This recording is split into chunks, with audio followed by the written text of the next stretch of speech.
వస్తుంది పని. ఉమ్, కానీ వీళ్ళు అట్లా అనుకోరు. ఉమ్, ఇది ప్రభుత్వం దగ్గర నుంచి నా హక్కు అనుకుంటారు. అవును, రైతు దగ్గర నుంచి కూడా నాకు హక్కుగా 500 రావాలని కోరుకునే మనస్తత్వం ఉంటుంది. ఖచ్చితంగా అవును.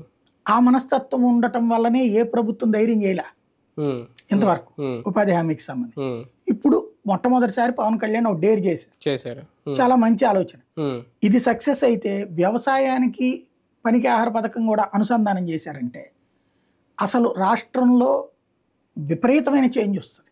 ఉమ్, ఉమ్, రైతుకి ఫుల్ కష్టం తగ్గుతుంది. ఉమ్, ఉమ్, రైతుకి బోల్డ్ అంత కష్టం తగ్గుతుంది. అవును. ఇప్పుడు రైతుకి ఏమైపోతుందంటే 500 నుంచి 500 మినిమం అడుగుతున్నారు. ఉమ్, కోతలప్పుడు అట్లాంటప్పుడు 300 అడుగుతున్నారు. ఉమ్, ఏ ఓల్డ్ సిటీలకి దగ్గరలో ఉన్నటువంటి పల్లెటూళ్ళు అయితే 500 తక్కువ ఎవడు చేయట్లా. ఉమ్.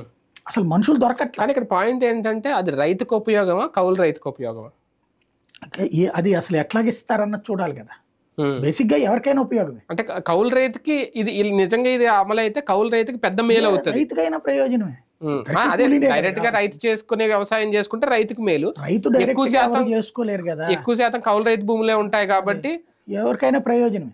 సమస్యల్లా దాన్ని రైతు కూలీలు ఎంతమంది యాక్సెప్ట్ చేస్తారు?